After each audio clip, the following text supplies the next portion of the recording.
chapter number 3. For the benefit of our visitors, we are slowly working our way through the book of Isaiah, the largest prophetic book in the Old Testament, the most quoted prophetic book in the New Testament. Jesus referred to the book many times and to the prophet Isaiah many times. And it is considered by some people, and correctly so, a fourth gospel, because the gospel and the grace of God is talked about more in Isaiah than any other book in the Old Testament. Now, the interpretation of the third chapter is really in the New Testament, and that is Galatians 6, verse 7 and 8. I've got something in my eye. Oh, that won't work at all. I think I'm going to try to make it. I always cry when they give me eye wash, and it's embarrassing to cry when you're preaching. I think I got it. Well, he got me or something. Galatians 6, 7, and 8 is the interpretation of the chapter. Be not deceived, God is not mocked. For whatsoever a man soweth, that shall he also reap. He that soweth to the flesh shall of the flesh reap corruption.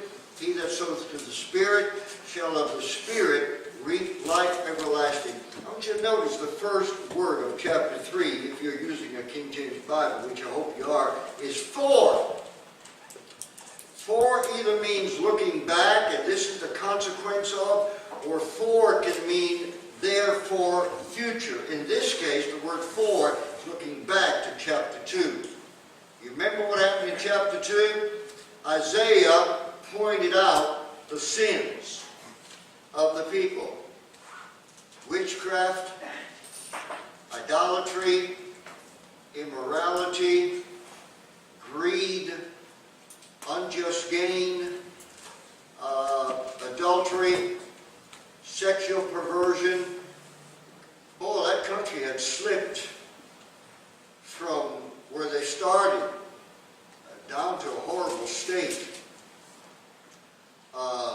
And so this chapter is the consequence of a people, whether that's an individual, a family, a nation, leaders, the consequence when people leave the Lord. Especially that statement I quoted, for whatsoever man soweth, that shall he also reap. He that soweth to the flesh shall of the flesh reap corruption. Now, it is not an easy chapter to swallow. But I want you to give a short but good listen to it, because I've told you before, and you're going to see it in this chapter. It's almost like it's slapped in the face. It's that obvious. That the consequence of a nation leaving God, and when we read what is in this chapter, over and over and over, you're going to say to yourself, man, that's happening in America today. Today. I also want you to see, and this is a standard modus of operandi for prophets, irregardless of how black the picture, at the end, there is a tunnel of light. I've always tried to follow that in my preaching and teaching. Doesn't matter how bad the chapter, at the end, give the people some hope, give the people some light.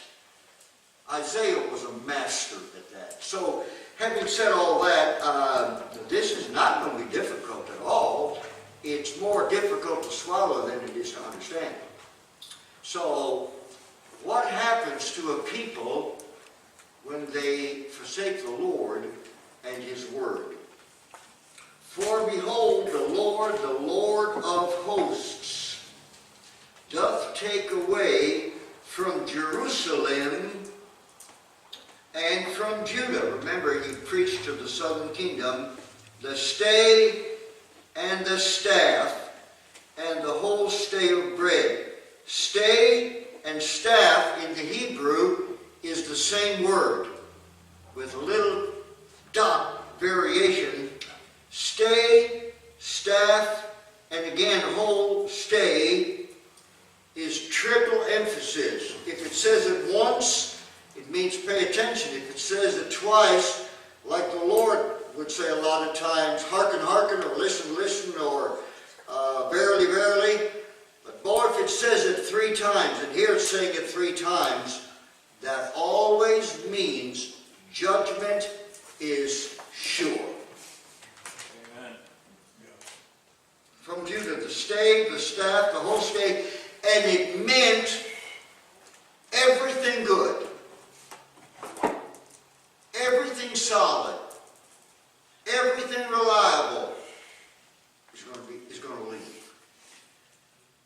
Bread, yes, it always meant physical bread, but in the Old Testament and in this verse, it also means for everything that is stable to daily existence of a person's life. The stay, the staff, the whole stay of bread, and the whole stay of water, the Lord doth take away.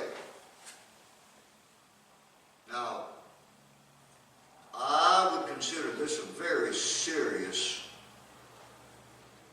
thing from the Lord to the people. And by the way, at the time that Isaiah prophesied this, none of this happened. But later on, it happened word for word as Isaiah and Jeremiah and Ezekiel prophesied. So, taketh away, the whole stay, the staff, the bed, the water. Verse 2, the mighty men.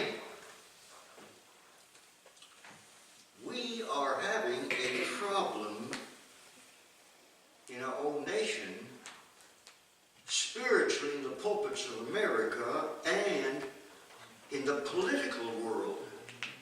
Men of experience, soldiers, military leaders, I mean mighty men, when they die or retire, are being replaced by men with not near the quality of the men that are leaving. Right, Brother Lewis? You military men? I mean, any general in Washington will tell you they are deeply concerned of the quality of men that are replacing the men that are dying.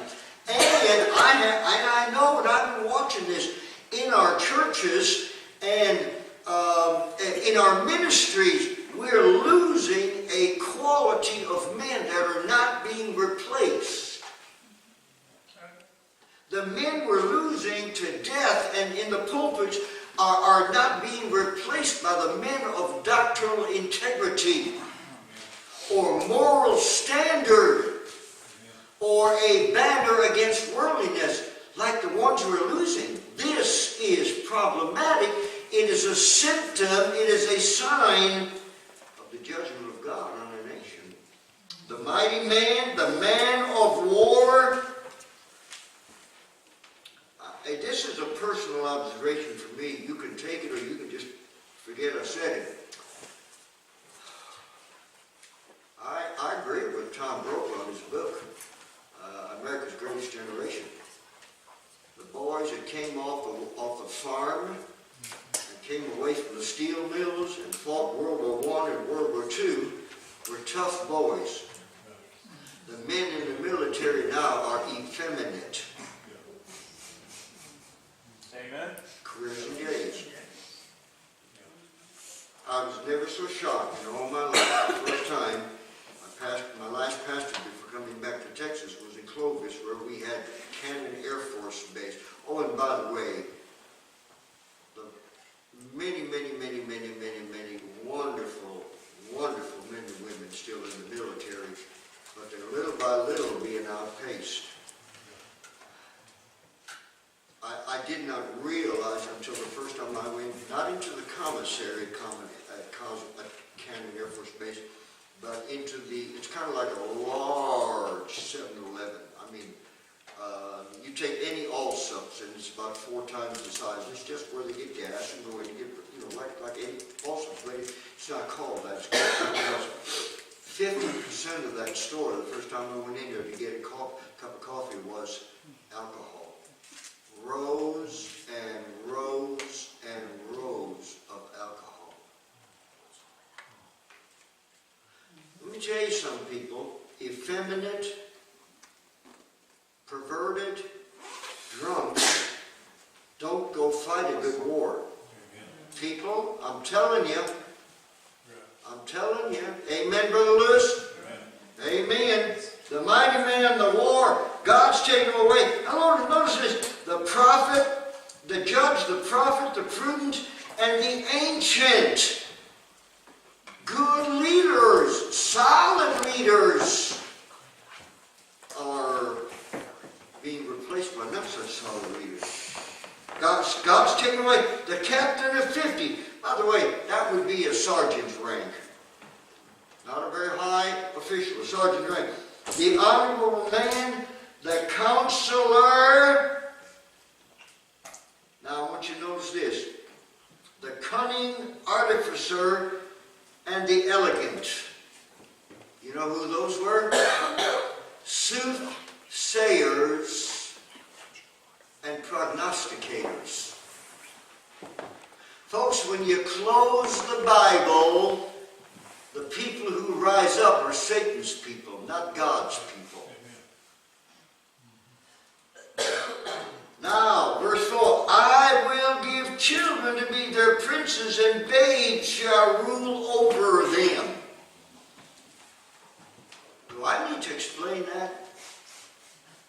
First of all, there's a twofold interpretation there. First of all, this is men who are mere beginners in their leadership role in high office.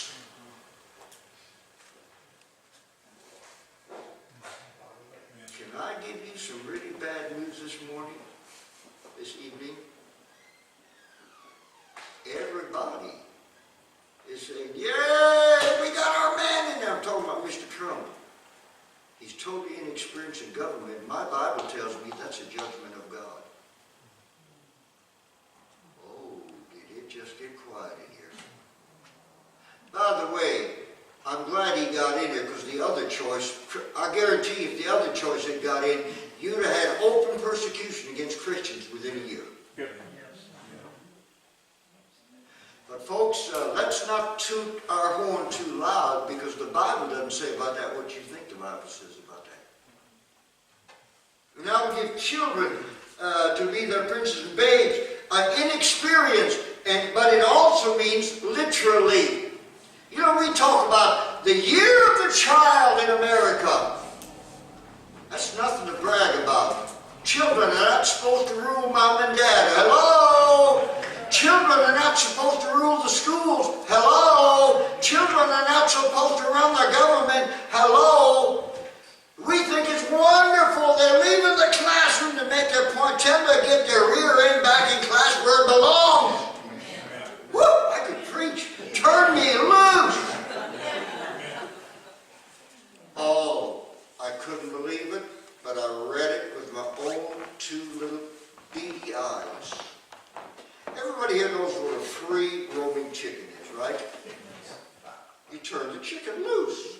Well, why would you do that instead of keeping it caged? I mean, eggs are eggs. Of course, they determine, no, a happy chicken lays better eggs.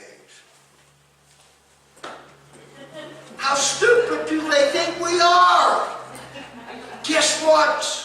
This week, free roaming children. Because they'll be happier. Are you kidding? They'll take us to hell in a handcart. Are we that stupid? And everybody said, oh. Free roaming children? Are you kidding? Well, first of all, let's tell it like it is. They already are. They already are.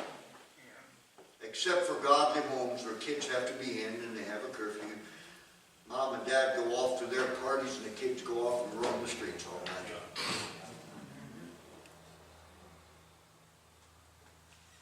Man, I've never seen some of you so white-faced and so sober. And the people shall be oppressed, every one by another, and every one by his neighbor. The most prosperous, free country in America, the people are oppressed and overwhelmed with taxes and debts. Hello? Hello? The child shall be saved. The child shall behave himself proudly against the ancient. Who does the news media interview when they want advice? Never old people, it's always young people. After all, they have a degree. You know, you can, and I'm all for having a degree, I've got one. And you know what it's worth? That degree and $1.50 will buy me a cup of coffee at Jake and Dorothy's. We're putting out idiots with degrees.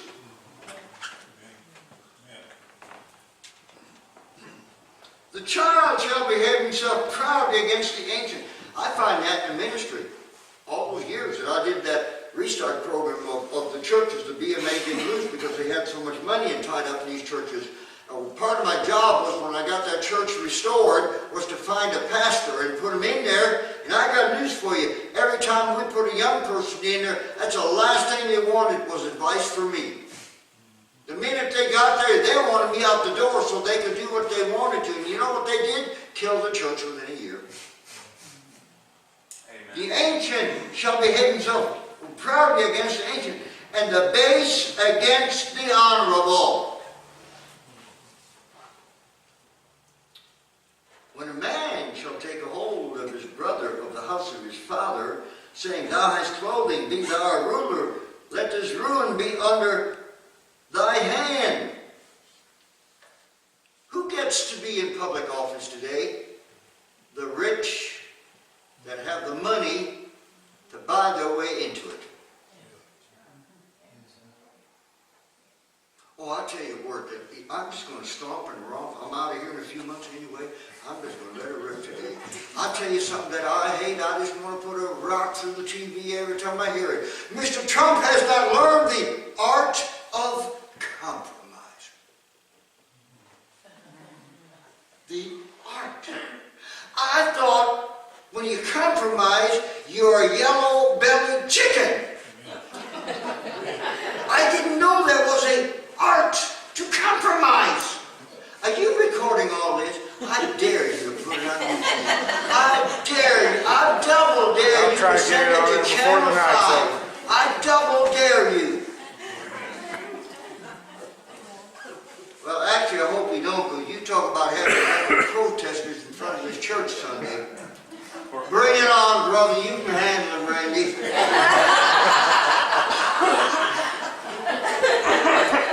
I don't know about y'all, but I'm having fun. All right. Hey, in that day shall he swear, saying, I'll not be a healer for my house, and neither bread nor clothing make me not the ruler of the people. For Jerusalem is ruined. Now remember, none of this has yet happened. But he says Jerusalem is, not future, is. The point is, there is a time when God says, that's enough. But it may be, God is so merciful. It may be 10, 20, 30, 40, 50, 60 years before it actually does it. Judah is fallen, but not yet. Because their tongue and their doings are against the Lord, to provoke the eyes of his glory, his honor. You and I as believers, we look at what's happening in our beloved country. And I don't know about y'all, but I still love my country. I really do. We came here as immigrants. I love my country. It grieves me. As a matter of fact, my wife and I, in the last month, we got rid of our dish TV. I couldn't stand it anymore. To see what I was seeing. To see what my beloved country is going to. I couldn't stand it anymore. We got rid of it. Hey, we're talking more than we've ever talked. Yeah. The show of their countenance doth witness against it. The show of their countenance doth witness against them. You can look at people sometimes and you just see on their faces and in their eyes that life of sin. What alcohol and drugs and womanizing has done to people. And they declare their sin as Sodom and Gomorrah. Hello! Here we go again. That's where we are today in America. The perverts have come out of the closet. They've challenged us to say anything about it. And the government has passed laws saying, even in the pulpit, you can't talk like I'm talking now. Well, bless God, let them come and feed me the rest of their life and stick me in their bars. But it's wrong. Amen. Well, I'm going to set this up for you good, Randy. The show of their countenance doth witness against it. They declare their sin of Sodom and hide it not. Hey, right now they're trying a pastor in Florida for saying homosexuality is sin. California. California's to the point now. If we were in California, now if you tried this in Texas, they'd laugh at you. But if we were in California and somebody turned me in for this message, I would go to jail today. That's where we are. Hide it not. Woe unto their soul, for they were rewarded evil unto themselves. See, Galatians 6:9, be not deceived, God is not mocked, whatsoever so deadly, that shall else read. Now, here is that window of, I'll tell you what, boy, was that a tough message to preach? But verse 10, say ye to the righteous, that's the believers. Yes, in the midst of that, there were believers. Just like in the midst of America today, there are still many believers. Say ye to the righteous, it shall be well with them, for they shall eat the fruit of their doing. Listen, doesn't matter how bad it gets, God will either protect you in that situation, or He will protect you from that situation. If they kill us, they have protected us from that situation. I am living proof of that, people. Look at me and listen carefully. I am post-Hitler. I saw my preacher get hauled off by ex-soldiers and killed. Never saw him again. I had no idea who my parents were. Nobody knew who I was. When the Mallises adopted me, they had to make a fake birthday. Nobody even knew my name. They had to come up with a name. And the orphanage that I was in, we regularly saw the soldiers come out. There's a big oak tree not far from the orphanage. All 100 of us kids watched there all the time. They come out and hang men. Sometimes they'd come out and line men up and shoot them. And by the way, just drive away in their jeeps. The ladies of the orphanage had to bury the bodies.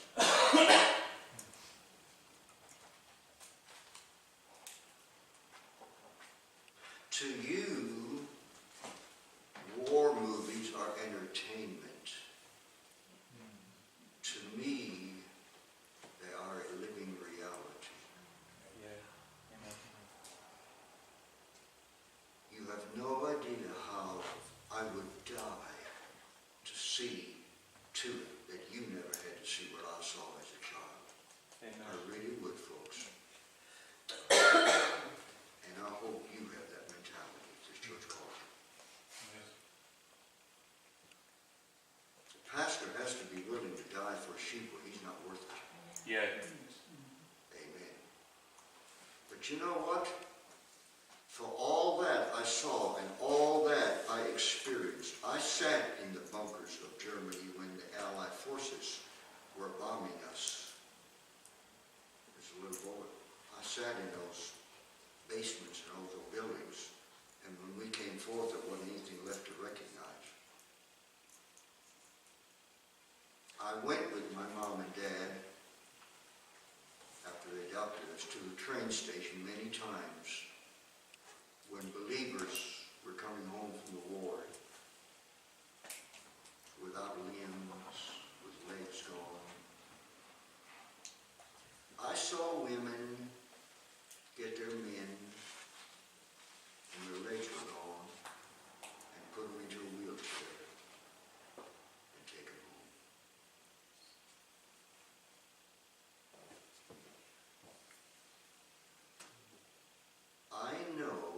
experience. It's in my head and in my spirit. I know from experience what is coming to America if we don't turn things around.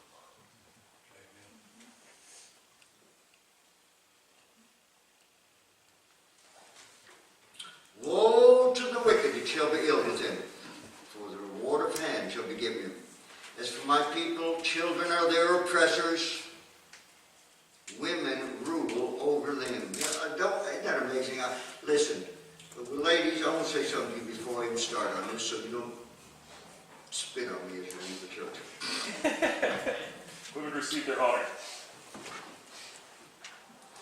I found out my wife's got a lot more sense about people than I do. When she warns me about something, she's right. She's never wrong.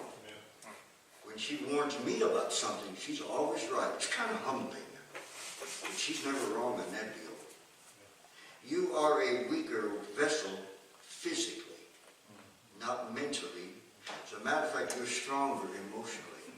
Us guys, somebody can make us mad, somebody get upset us, and I'm not saying we do it, but we go off and get mad and say a word or two we shouldn't say, and we're over it. You women, you grieve deeply. You hurt deeper. But having said all that, God made man to rule the family, the church, and the government. Nancy Pelosi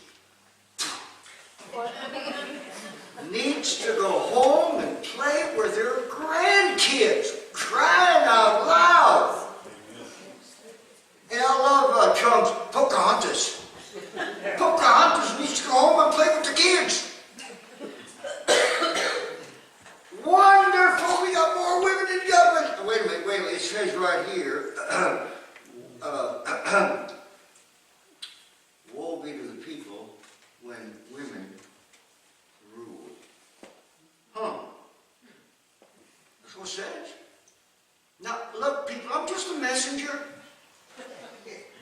I didn't write this. I can read the same thing you can read. Women rule over them. Ladies, God did something wonderful for you. And Eve messed it up for you.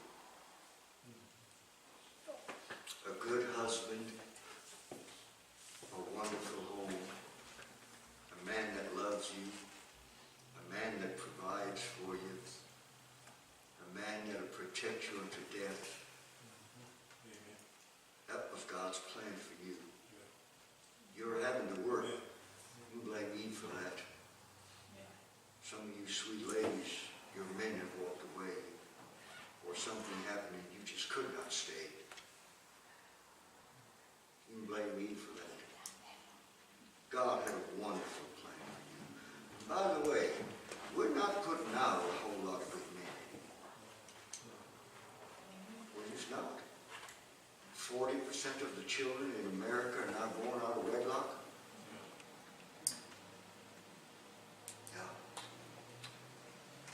Oh, my people, David's leading you, cause thee to err and destroy the way of thy path. Let me tell you something. Let me keep you, you're going to say, well, I don't know about this now. I've been with you so far, but now I'm going to leave you. But the news is no longer news, it's propaganda. Did you hear what I just said? The news is no longer news, it's propaganda. Left-wing, anti-Christian propaganda. The Lord standeth up to plead and standeth to judge the people. The Lord will render into judgment with the ancients of the people and the princes of, for ye have eaten up the vineyard. The spoil of the poor is in your houses. These predator lending institutions. You can go borrow $500 and you got to pay $1,500. These tote-to-note car lots. You buy a car for $5,000, you got to pay back $15,000. People, it's a ripoff. It's wrong. What media are we to to beat my people to pieces, and to grind the faces of the poor, saith the Lord God of hosts. Listen, everybody's so all fire concerned about baby killing, and it's terrible, and about homosexuality, and it's terrible. Let me tell you something. One thing alone will eventually doom this nation if we don't stop it, and that is the way we treat our poor. Now, here's a poor man. He's got him a job, but he needs a car, but he doesn't have the credit. He can't go to the bank and get a loan at 2%. So he ends up going to a total note lot, and because he's poor, he has to pay 30%. Folks, that's not right. I protest. That's what we're treating people. Oh, I feel too good to stop. I want to finish this. Now, I'm glad that I am not preaching this to any ladies in this service. God's got something to say to the women of a country that forsakes God. Moreover, the Lord said, because the daughters of Zion, the ladies, are haughty, proud, walk with stretched forth necks and wanton eyes, walking and mincing as they go, and making a tinkling with their feet. What does that mean?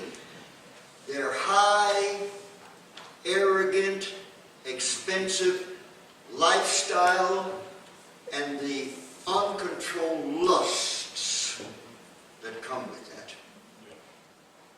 You know anybody like that? Oh, I know a lot.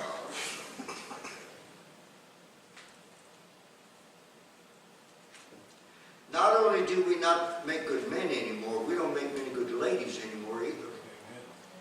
They're rude, they're crude, they cuss, they smoke, they drink, they go to the bars, they pick up men, they have one-nighters.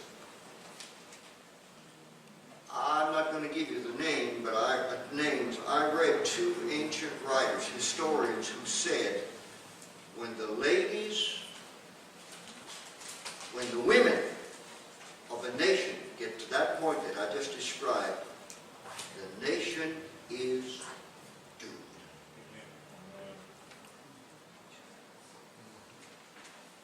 Therefore the Lord will smite with the scab the crown of the head, the daughters of Zion, and the Lord will discover their secret parts. In that day the Lord will take away the bravery of their tinkling ornaments about their feet, their calls, their round tires like the moon. This is their high dollar clothing.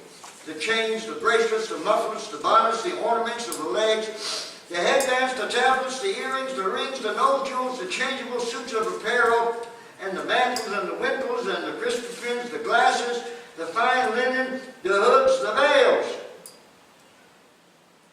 Stop. The Lord is not against you dressing well, if you can afford it. The Lord is not against you living in a nice house, if you can afford it. The Lord is not against jewelry, if you can afford it. The Lord is against, by the way, this would apply to the men too, but it's doubly true for the ladies. The Lord is against you decking yourself out to such an extent that attention is drawn to you. That's what this means. I remember one time as a kid. Oh, I'll never forget this. We're going to church and some lady walked in, had never been to the Aaron Avenue Baptist Church, and when she sat down, my mother looked over there and she whispered under her breath, "Paint it up, Fuzzy." Never forgot that. Probably shouldn't have said it in church, but she really was right, because she did look like a lady of the night. She was as out of place as a chicken was at a preacher's convention. And it shall come to pass that instead of sweet smell, they shall be stinky, instead of a girdle of wrinkle, instead of well-set hair, baldness, instead of stomach or girding and sackcloth, and burning instead of beauty. Wow. What am I trying to tell you, folks? This is what happens to a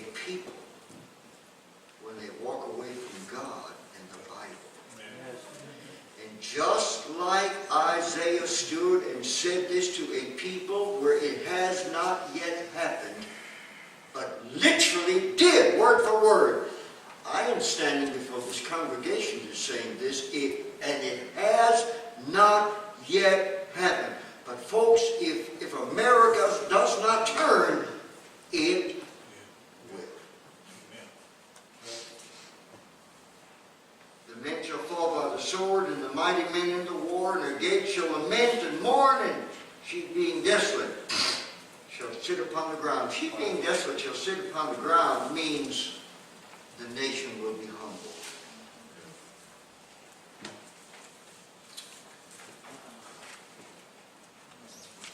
And God did, by the way, they just sloughed it all off, didn't mean a thing. Nothing turned. And so God humbled the nation greatly. I fear that if things don't turn, that America will and must be humbled by God greatly. I don't want that. Do you really want that?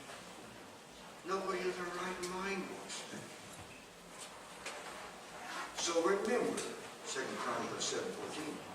If my people, which are called by my name, shall humble themselves and pray and seek my face, and turn from their wicked ways, I will hear from heaven. I will forgive their sins, and I will heal their land.